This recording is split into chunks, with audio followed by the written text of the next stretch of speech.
Welcome to Don't Wait Till Pigs Fly with host Nancy Becker on Global Voice Radio. Nancy and her guests will share tips and recommendations on moving forward in your life and business now and not waiting till pigs fly. Here's your host, Nancy Becker. Hey everybody, welcome to another version of Don't Wait Till Pigs Fly, a podcast that talks with business owners for business owners, sharing the tips and strategies and tactics that we all use to help us grow our businesses more quickly, efficiently, and cost effectively. If you're tired of sitting around waiting for those darn pigs to get up and fly, you're not going to get very far in your business. You need to listen to what's being said in these podcasts and to actually put them into effect in your own businesses. And I guarantee if you take a listen to these wonderful words from these great business owners, your businesses will grow. So with that, today, we are welcoming Andrea Pass from Andrea Pass Public Relations. Andrea has launched public relations consultancy, Andrea Pass Public Relations. The 30-plus year PR veteran has an expertise in national, regional, and local media relations outreach for clients in such categories as consumer products, lifestyle, B2B, education, authors, nonprofits, and more. Her strength in relationships, coupled with her knowledge of the ever-growing media base, results in securing top-tier targeted media placements to increase brand awareness, reputation management, and sales for established businesses and growing entrepreneurs alike.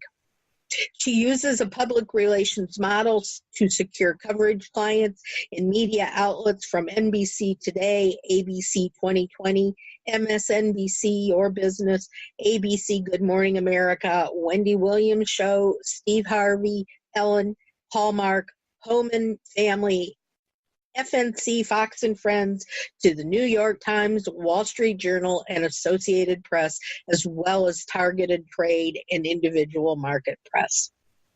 Prior to launching her business, she served as Vice President Media Relations for Marketing Maven. She was also Vice President in a number of New York area public relations firms where she developed and implemented B2C and B2B campaigns for clients in the categories of as seen on TV, parenting, education, authors, food, kitchenware, health, fashion, and nonprofit, among many others. That's a long bio, my dear, and I haven't even read all of it. Welcome. Thank you so much. Boy, I'm busy. I'm exhausted just listening to that. I tell you, me too, just trying to read it. And I have got to ask you a question right away. Something that I noticed the other day, and I'm really upset about. Maybe you can answer for me because it's one of the places you did PR work for. And that's MSNBC's Your Business. They're off the air. Yes, and it's interesting because the broadcast was a weekend broadcast.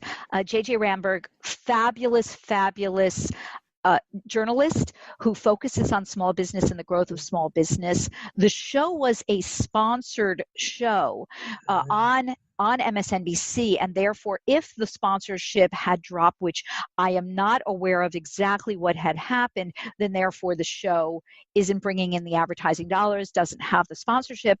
And I think that one of the things that's interesting about the world of media relations, and you've picked something that is just the truth about the way we've absorbed content, is that so much of what we are all watching, listening, reading is sponsored content. And back in the good old days of public relations, and I've been around a while, I like to think of myself as super young, but I may not be super young, but it was pure editorial content that you were seeing, that you were reading and watching and listening to. And now so much of that content is pay-to-play sponsored content. Even though it is editorial content, it's not fitting under an advertising model. It's fitting under a public relations model, but it is paid content. So you're seeing in the world of public relations, and MSNBC, Your Business, is one example of how that has changed over the years. So, it's public relations has changed tremendously over the years, and PR people like myself have to go with the flow and bring these examples to our clients. Well, I noticed, because I haven't been watching it, but I've taped every single one of them for years, and I would get online and I would go to their page and I would post some of the individual segments to my clients.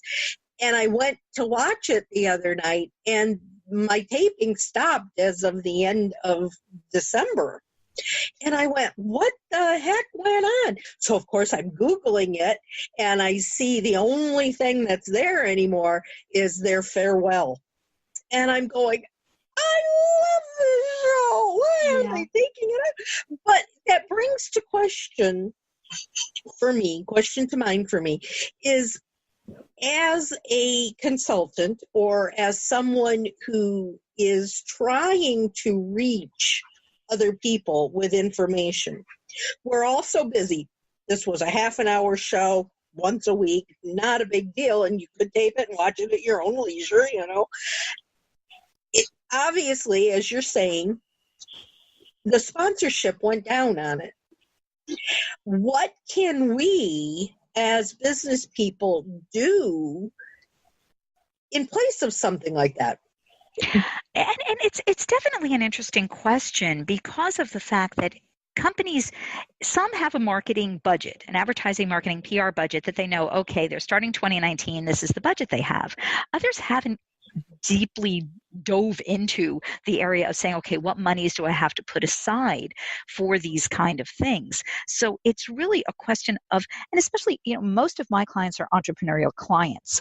My clients for Andrea Pass Public Relations are not the clients that are the M&M Mars of the world or the Procter & Gamble's of the world, which is what makes my business thrive by working with entrepreneurial clients.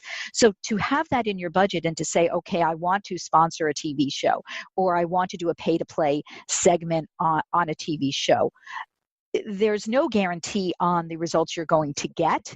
That's the challenge of public relations. We can't guarantee you're going to be covered.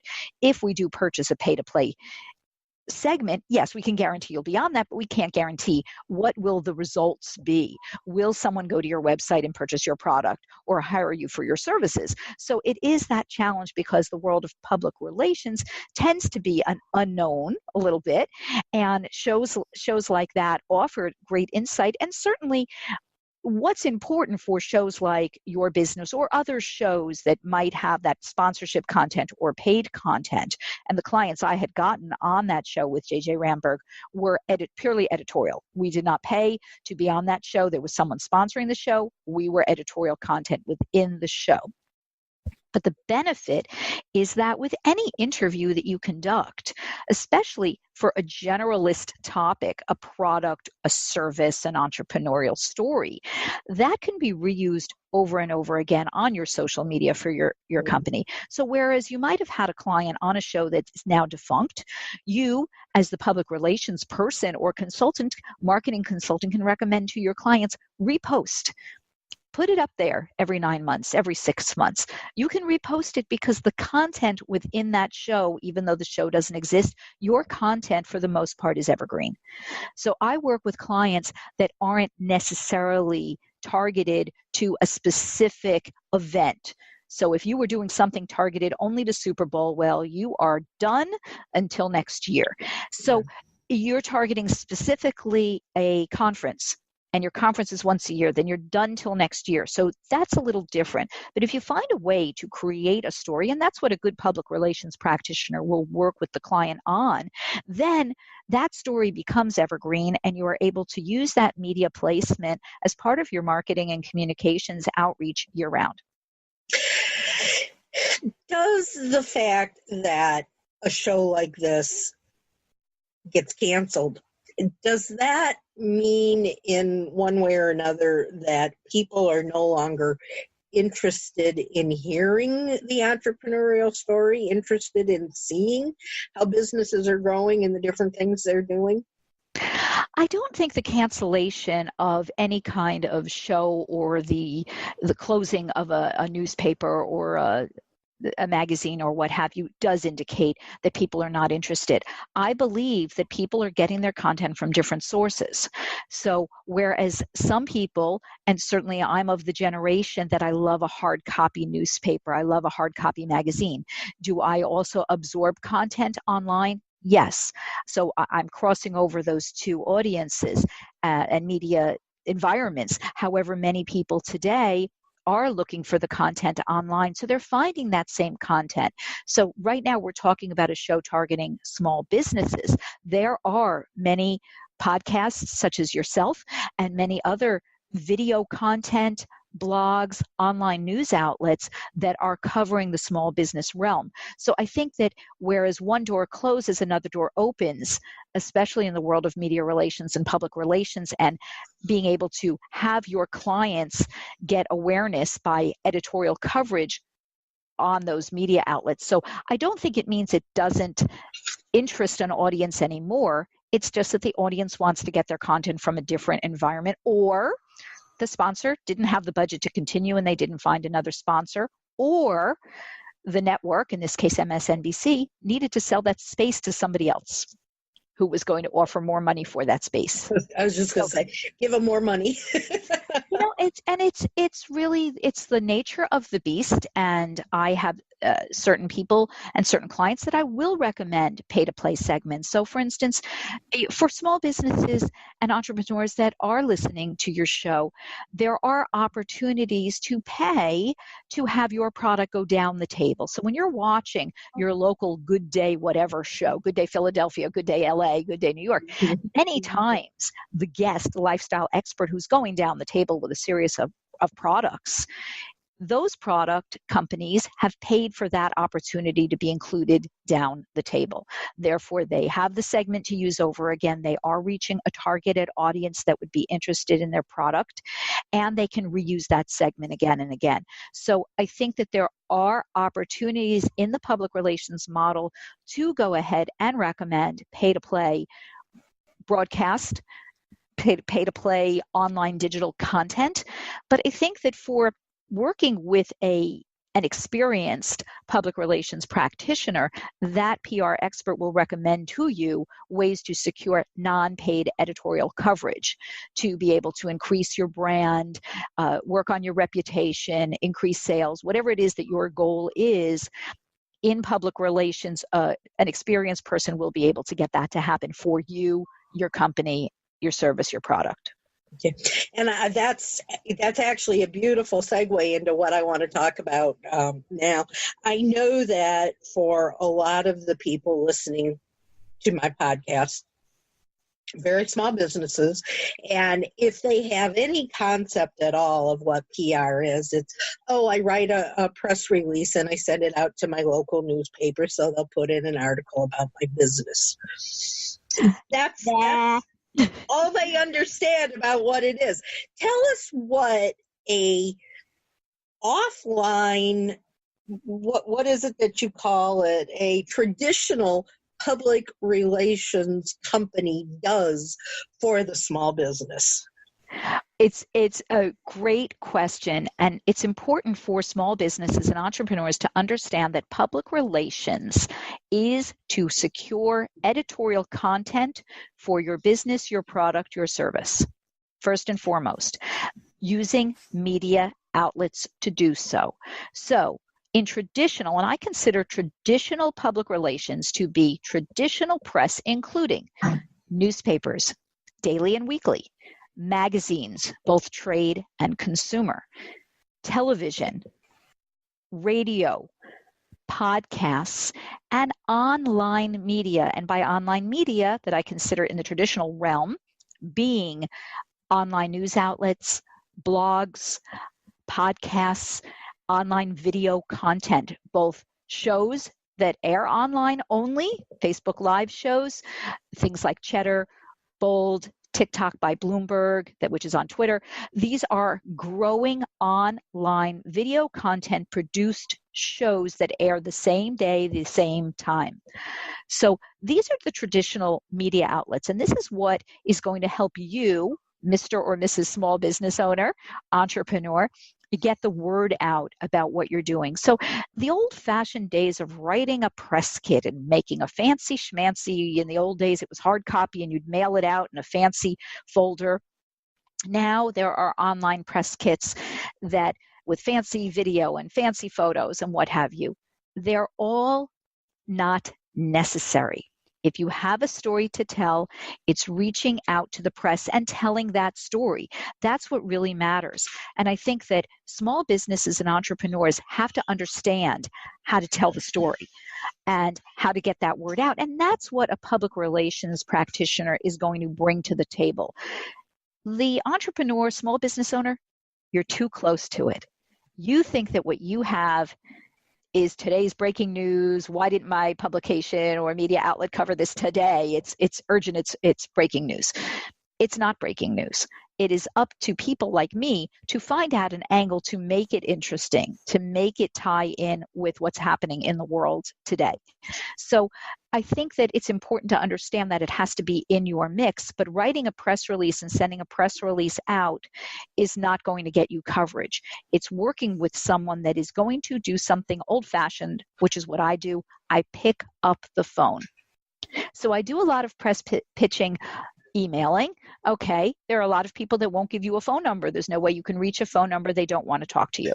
But for the most part, my strongest relationships with the press are the ones I develop because we've gotten on the phone and we've chit-chatted, and we find that we have something in common that may not be that particular story that I'm pitching, but it creates a bond, and that bond is an ongoing bond.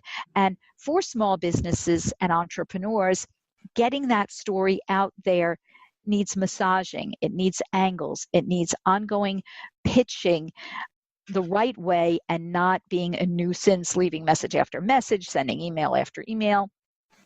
So that's what a public relations person like myself brings to the table for small businesses. Okay.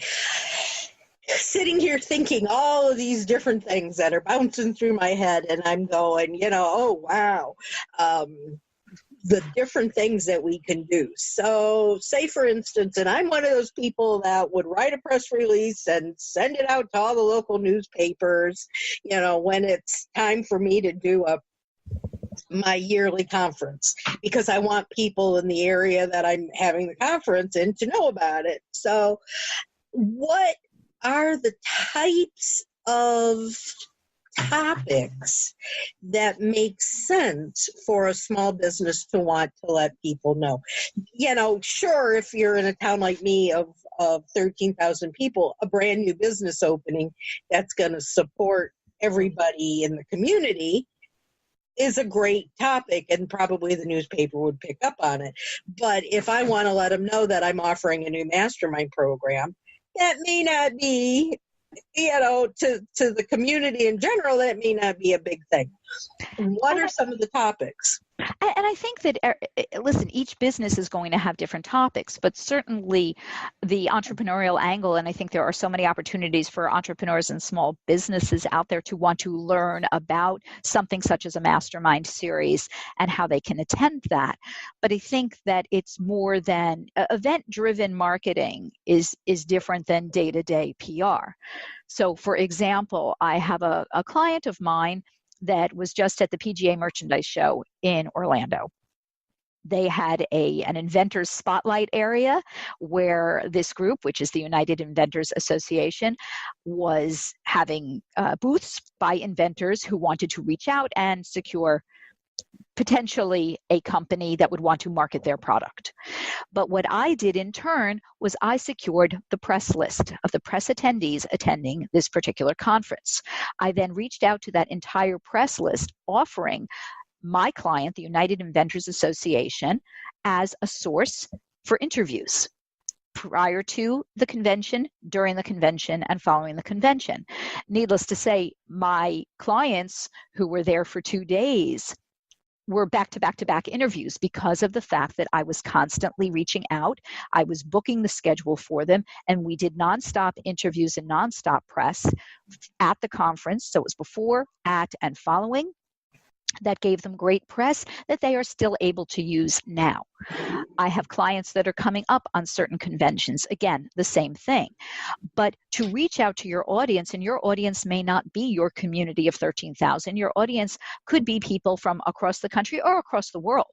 So reaching out to target market publications, trade publications, that focus on that particular area, whether that's telling them about your mastermind or arranging for you, the small business owner, to write a byline article about a specific topic. So at the end of the byline article, when you have your bio, you're saying, and so is holding this conference. For more information, visit, and it has your website. So to be able to offer more in the public relations outreach method is key. And another example, can I change modes a little bit here? Absolutely. Another example is a client of mine, Peel Away Labs. The fascinating thing about Peel Away Labs is these are disposable bed sheets. They're called Peel Aways, invented by someone who is now 27. When he was in college at the University of Arizona, his mom and dad said to all three kids, you must create a company before you turn 27. This was a family requirement because they wanted the children to learn and experience. So while Maxwell was in college, he saw his friends hated changing their sheets. Let's be honest. Who enjoys changing sheets? It is definitely a process that takes two people. There's no way. I don't know how anyone could change a sheet without it being teamwork. And when you were in college, how often did you want to change your sheets? Well, you really should change your sheets and clean them every 7 to 10 days. That's cleanliness and germs and what have you. But college kids didn't do that, and Maxwell saw this, so he invented this product that had layers of disposable sheets. You put one on your bed, you peel the layer away after 7 to 10 days, and you have another clean sanitary layer underneath. Therefore, you need one package of peel-aways to last you the entire semester. I love it. Brilliant idea. Brilliant idea. He went on Shark Tank and he tanked. They did not like this. Maxwell did not give up. Peel-aways are now available at retail all over the country. He just returned from a convention in Dubai of healthcare providers and is selling this to hospitals and healthcare institutions because it also saves time in changing a sheet. Do you know when a hospital could take 20 minutes of a nurse's time to change a sheet? Jeez. And the amount of money spent on laundering is crazy.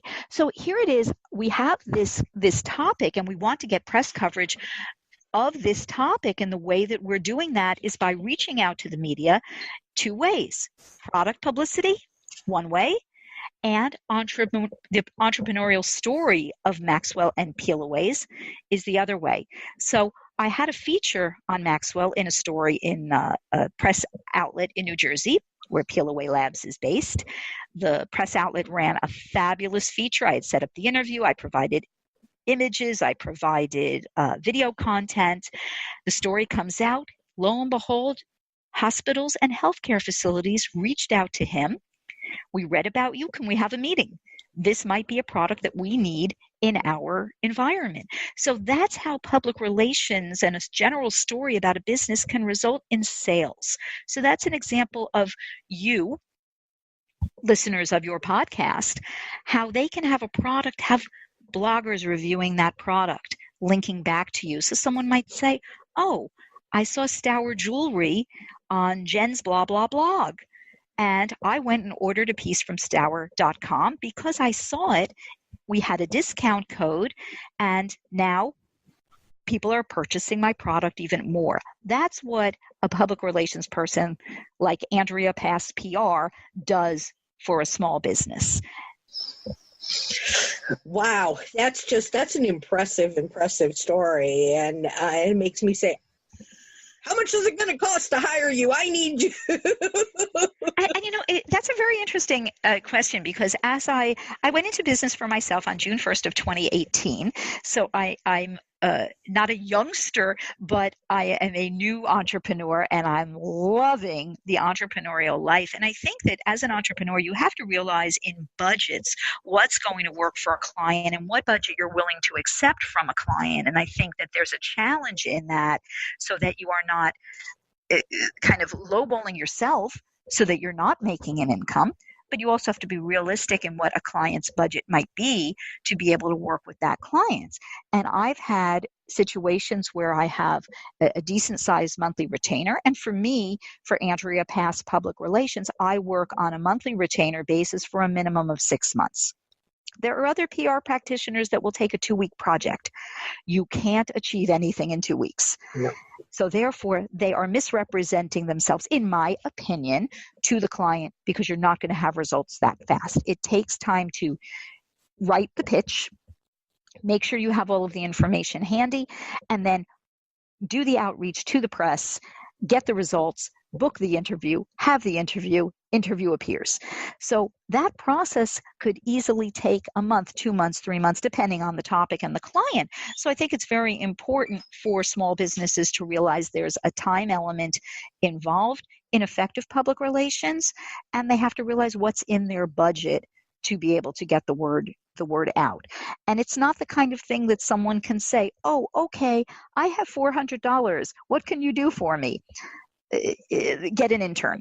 I don't mean to be disrespectful to any small business owners or entrepreneurs that listen to your podcast, but in the real world, you get what you pay for.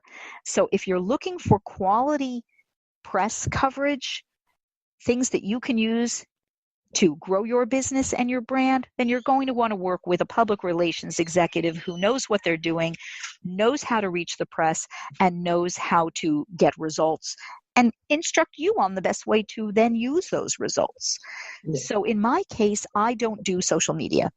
I make recommendations for what you as the client can do with the placements on your social media. And I have consultants I work with who I can bring to the table, and you can hire them for doing your social media. So each situation will be different with the client and what they're looking to achieve to increase brand awareness using a public relations model. So there's no set way to say, oh, the budget is X or Y. There are some companies that, in fact, at my husband's company, he was funny. He says, they have a PR agency that they pay $35,000 a month to this agency.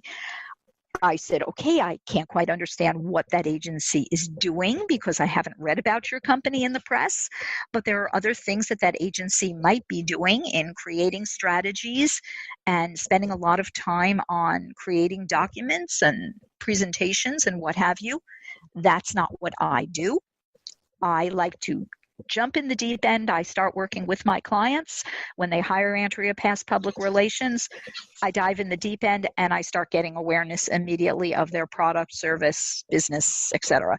So each company is going to work differently, but I found that after 30 plus years in the public relations industry, for me as an entrepreneur, I like my method. I don't do fancy PowerPoints. I don't do fancy reports. I get the job done effectively. So everybody is different in what they bring to the table. But to me, in public relations and media relations and reaching the press, I don't ever say to my client, oh, I tried, because no one wants to hear I tried. They're paying you.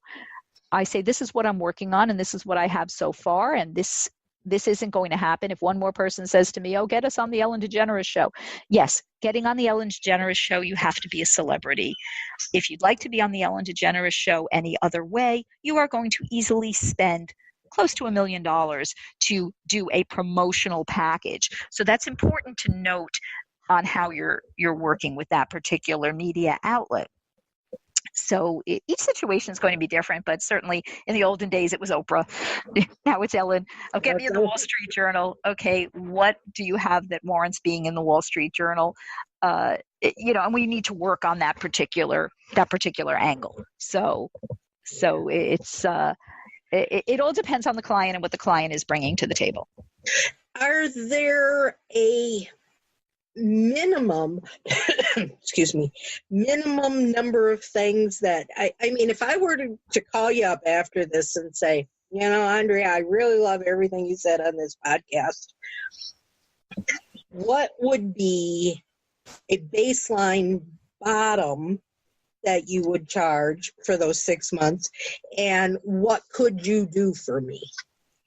You know, that I'm going to be honest. It's obviously it's not a question that you can put there out on a podcast, because every situation is different in what you do for someone. But I base everything on an estimated number of hours that I'm going to spend on that account. I think one of my problems as an entrepreneur is I always go above and beyond. So if I have a client that I'm supposed to be working 25 hours a month on their account, I'm probably working twice that, because I'm one of those people that chooses to start working at 7:30 in the morning, my choice, until 7 at night, again, my choice. But every account is different and every budget is different. So anyone who gives you a cookie cutter budget when they're speaking to you, they're not thinking enough about what your business is, and they're not taking enough time to learn about you and see what's been said or written about you in the past to put together that program. So for me, anytime that I am speaking with a potential new client, I'm doing my homework. Then I'm sitting with that client face to face or via telephone and learning what their needs are, because I don't just rattle off a number, because there has to be specific needs that that client has. And understanding, if you're trying to reach a trade publication, for example, those are monthly publications. They're going to be booked through 6 months out. So therefore, if we want to get you in that publication, we know realistically the soonest, in a perfect world, that that publication might take a bylined article or what have you, could be 6 months from the time you first talked. So anyone thinks that it's snap your fingers, it's going to happen tomorrow with a glossy magazine. It won't. Looking at TV segments, if you have local news, those TV stations, they book up. Once in a blue moon, someone might drop out, but we just, an example, we just did a segment on Stour Jewelry and gemstones at a TV station in Richmond, Virginia, which is where the company is based. I had been working on that for 6 weeks before we finally got a date. My other client, 4Ocean, which is an ocean cleanup company based in Florida, amazing story of two surfer dudes who were surfing in Bali. There was so much plastic and garbage in the oceans in Bali that they couldn't surf, and they saw fishermen weren't fishing, so they couldn't make a livelihood. Therefore, they hired fishermen to pull plastics from the ocean and turn this into a business. We will be on the Hallmark Home and Family show in the coming about a month, but I was working on that for probably 3 months to secure that media interest. So especially when your small business or your entrepreneurial business has an evergreen story, it's not going to happen as fast. If you're doing some big event in your town that's happening on a certain day, we certainly reach out to the local media to let them know enough in advance about your event so that they will cover your event prior to and day of and following. But each situation is going to be different. So there's no way you can say, okay, Andrea Pass Public Relations, what's your standard fee? There's no standard fee, because every account is different. Perfect. That's exactly the answer I was looking for. So you were talking about doing homework, and I think that one of the things that when you're talking to individuals with small businesses, part of what you have to do is you have to train them to understand that this isn't necessarily going to happen tomorrow. And you make a very valid point. However, there are many people in business who are not open, honest, full disclosure, setting expectations. And I think that one of the things that I'm proud of throughout my career is the relationships I've built because of the fact of my honesty and setting expectations. And I think that anyone who speaks to, whether it's a PR person or anyone in business, and misrepresents themselves, is doing a total disservice to their future, because people remember. So when I'm trying to get a client on the Ellen DeGeneres show, I know how difficult it is. I have been in touch with an executive producer there who likes the topic, but he doesn't know how he would work it in. At this point, I can't take the topic to anyone else there because that would be stepping on his toes and ruining my relationship with him. But I've been perfectly open and honest with my client on what I'm doing and when I will reach out again and how we handle this. But I think that being open and honest about the benefits of public relations to a client is what's going to help a consultant in the long run. So anyone who's saying, I'll pay you and I want to be on the front page of the New York Times, well, take out an ad. It's not happening if you don't have a story that's news breaking, because the front page of the New York Times is hard news. Also, it's important for clients when you're doing an event to check the timing. So if you're doing an event and you know there's something big happening in the world, like for instance, the State of the Union address was not supposed to be on February 5th. It was supposed to be the week prior. So if you were planning your event for February 5th and you had the ability to shift it, I would have recommended that you shift it, because obviously the news cycle following the State of the Union address was focused on comments made during the State of the Union address. So in general, it's important. Super Bowl. You don't want to get in the way of everything Super Bowl oriented unless you had a story pertaining to Super Bowl advertising, the halftime show, the game, etc. So I think that looking at the calendar is important. I'm already working on Earth Day.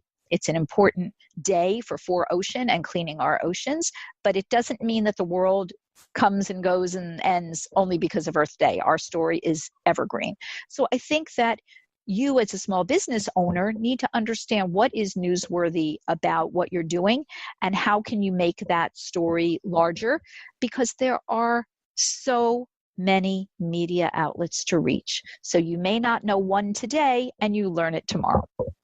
And that's a perfect segue into my next question for you, is something you learned 30 years ago. Yeah, you've been on PR for 30 some years. Does what you learned 30 years ago still have pertinence today? The answer to that question is yes, because what I learned 30 years ago, which of course was back in the days before we had the internet and texting and cell phones, but what I learned was the importance of relationships, and that still holds true today. Creating a relationship, following up effectively. Back in those days, we would mail press releases. I worked for the CBS radio division in New York City. We would write a press release, and then it would have to be printed by the printing department, so that could take a few days. Then it had to be stuffed and folded and put into the envelopes by a different department. It could take a week or 2 weeks before the press release even got mailed. And then I was on the phone following up by telephone. And if they asked for it to be resent via fax, I'd have to take the fax to the fax room. And that could take another day or two before they would get around to faxing it. So you look back in the olden days of how we communicated, but we learned how to talk. We learned how to write. We learned how to follow up. So those elements still hold true today. Create a relationship, make sure you know how to write effectively, make sure you know how to follow up. So things I learned when I was a baby PR person are true today. And I think that if I could jump off that point onto something else, is that when I founded Andrea Pass Public Relations, my first client was someone who I had previously worked with. And a lot of my clients, I would say a good 85% of my clients, are people who knew me and had a relationship with me and went from one job to another and referred me, or had the same company, had stopped doing PR, found me on LinkedIn, and I started working with them again. So I think that relationships and building relationships is helpful in business, because you just never know what tomorrow is going to bring. And I think that's one of the exciting things, is that you don't know what tomorrow is going to bring, but have a smile on your face, work hard at what you do, understand your strengths and your weaknesses, and bring those to business. Absolutely. I couldn't agree with you more. But I think there's another side to that question that I was asking is it only important to take the things that you learned 30 years ago to apply today? Or do you need to continue? No. You have to grow with the times. And I think that in business, so for instance, I start my day. Every day, I start my day at the gym. After I work out, get the heart pumping, shower, get dressed. I mean, I'm in a home office and I get dressed every single day in business attire. The hair and makeup are on, the jewelry's on, I'm not in slippers, I'm in real shoes, and I am ready for the day because that puts me in that state of mind. But then what keeps me going today is reading, watching, listening. So every day I'm learning about new media outlets. I'm listening to a different podcast I'd listened to before. I'm checking out what new TV show might be launching or what folded. So I'm constantly reading. I'm reading newsletters in the public relations field, but I'm reading news as well. So I might read my newspaper, hard copy, while I'm having my cup of coffee. But after that, I'm online searching. And the world is at your fingertips. So educate yourself, learn something new every day, because that's what's going to help you in your personal life and in business. So I've certainly found that I'm learning every single day. I use skills that I learned back when I first started in public relations, and as an entrepreneur with Andrea Pass Public Relations, I'm growing and learning and educating myself every day. And then I bring that to my clients. That's perfect. And that any client that hears you say something like that says, that's the person I want to work with, because I know she knows all the newest and bestest and, all these things, and can hopefully get me where I want to be. So I think that was a perfect answer. Thank you so much, Andrea.